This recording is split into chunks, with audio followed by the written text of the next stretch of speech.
Hey guys, Shadow Reviewer here, and here we are, the final time I will be talking about H20 Just Add Water Season 1. Shall we make this the best? Let's go.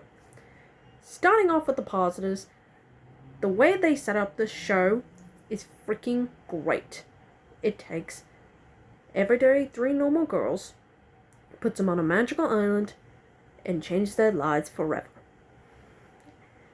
And it makes you wonder, how are they going to lead on with their lives as mermaids? Watch the series to find out. Its three main leads are also pretty good. Starting off with Emma Gilbert, the cool, calm and collective one with the ability to freeze water. She's great. Claire Holt does an excellent job in the role, as honestly, she has probably the best relationship with her family, particularly with not both her parents, but her little brother, Elliot. Throughout the whole season, and I think in season 2, let's see if that does it better. The scenes where she each talks to them and talking about real life stuff is beautifully done.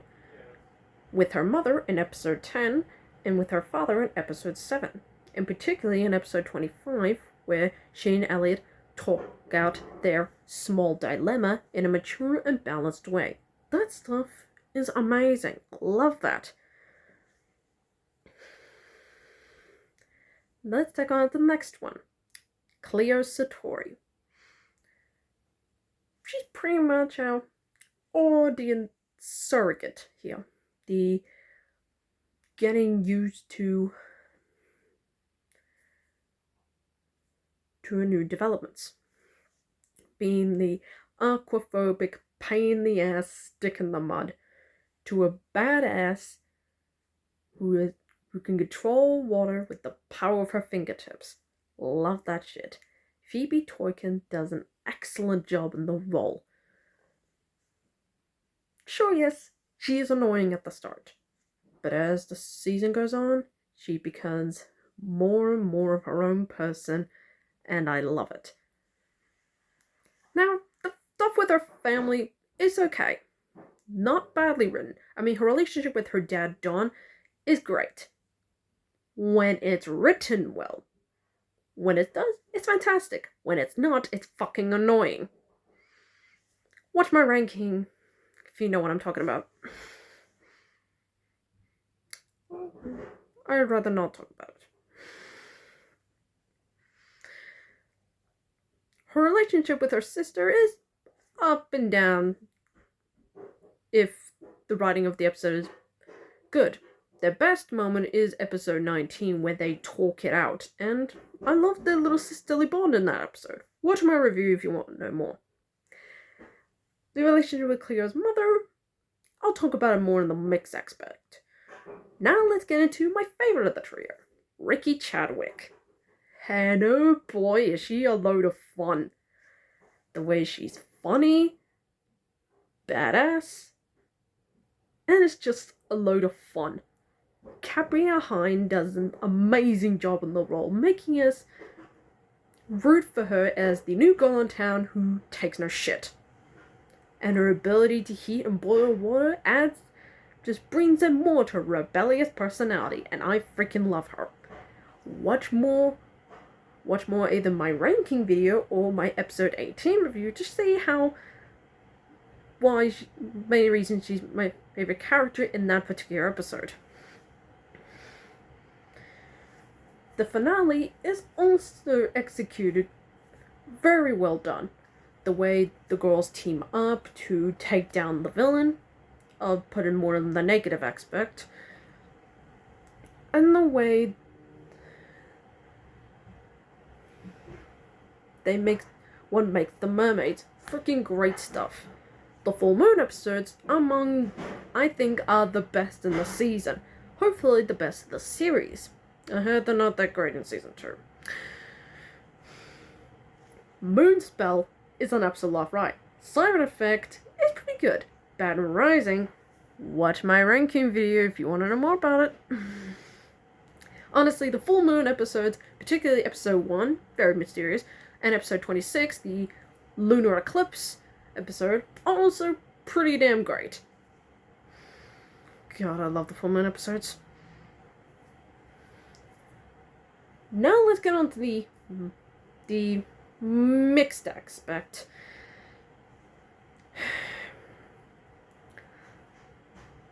It takes a bit too long to get to the actual storyline to get us hooked. For those who are watching like the first couple episodes and like where's the actual story, you're gonna get bored. But when you get up to episode 13 onwards, that's where the actual story gets going. And it's not really bad. I mean, it gets more Zane Bennett character, played by Burgess Anthony, a bit to do. I'll talk more about his character here. And it's not written badly. It could have given him a lot more cook in the oven, which I think should tie into my negative aspect. I'll talk about that in a bit. Lewis and Zane are characters. When they're given an episode to give them good with their characters, it's great.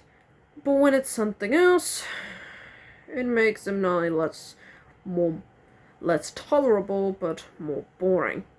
Particularly, I know Lewis McCartney is a great character, but his episodes are not only goddamn boring, they can be goddamn insulting. Watch my review of episode 8 if you want to know more about that. I mean, Angus McLaurin does a great job as Lewis. I mean, his relationship with Claire is among the best in the series, but it's a pretty rocky start with his character. I mean,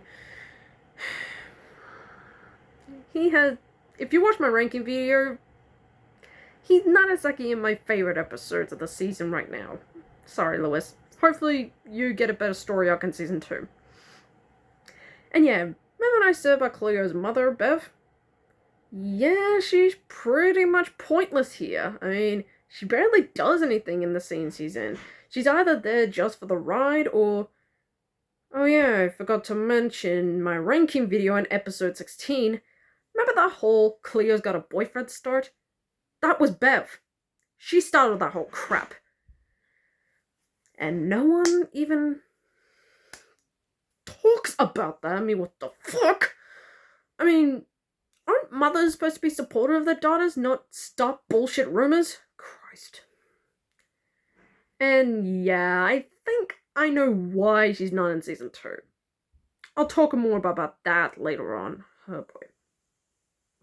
Actually, I might bring it up when I review the first episode of season 2 on Saturday. Yeah. I'll talk about that in the next video. Yeah, Viv Satori's character throughout this whole season is pretty pointless. She contributes nothing, and if you wrote her out, she wouldn't affect the story at all. Yeah, that's all I got for here. And now move on to the negatives. Too much filler. I mean, 12 episodes of build-up, and now we finally get to a storyline? Yes, I know I put this in my mixed aspect, but if you're watching this series without getting to that part, you're like, yeah, I'm turning this off. This is fucking boring. I mean, if you skip the filler episodes and just watch the full moon episodes, that I can go with. But when you watch the other episodes that tie into fuck all, yeah, you'll probably want to change the channel.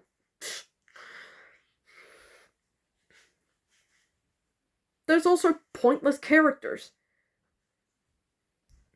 Particularly ones who I think should have gotten more of the spotlight. I'll talk about that in a bit. Miriam Kent is your typical high school mean girl. And that's pretty much it. I just don't like her. I mean, yeah, her best worst moment was in episode 23. That was nasty. But after that, she kind of much contributed nothing to the story. to the story she's in. I mean, yeah, episodes 5 and 15, she contributes a little bit, but the rest of it, she's just either there in the background or just to be a nuisance. Dr. Bennett. Dr. Harrison Bennett, Zane's father. I think his arc in the season was not only there, but his redemption feels pretty feels forced. And I'm glad he's not in season 2, because he would have been there to make things much, much worse. Yes, I know him and Zane eventually made up, but no, I'm not buying it. No. He's just some rich asshole. And I'm not going to go into more depth with other characters, but there couldn't been some that's given more of the spotlight. Now we talk about the worst of the pointless, Byron. It's obviously setting him and Emma to hook up at the end of the season, like, okay, maybe he's in the next season where the two of them are dating and he eventually finds that Emma's a mermaid. He's not. Yeah, I watched season 2 recently. He's barely even mentioned again. Not even a single line of dialogue. Where the hell is he? And you must be wondering why. Him and Emma have chemistry. Episode 11, watch more of that if you want to know. Those two should have been a couple. An actual couple. I mean, these two have a lot in common. They're both competitive. They both love swimming. And it's obvious they have thoughts for each other. Honestly, these two should have been a couple. And Byron is not in season 2? What the fuck? Now, yeah, I will not be mentioning him until I get to season 2. Yeah, you know the one I'm talking about. Yeah, Byron's pretty much a pointless character here. Now, episode 11, he contributes a lot, but the rest of it, not really. Not even not in episode 2 where he's the technically main focus. He barely does fuck all what he's in. Now we get to the worst aspect. Dr. Denman. Now, I remember what I said in episodes 25 and 26 that she's great. If we could have had more. Honestly, Dr. Denman should have been the main antagonist of the season. Why? Given what they gave us in the season finale, I would like to see more. Here's my pitch. What if, in end of episode 8, Lewis and the girls think, yeah, it's all over, and I think for the final shot, Dr. Denman's on her boat, looks over the stuff that she lost, only to find that she had a backup copy.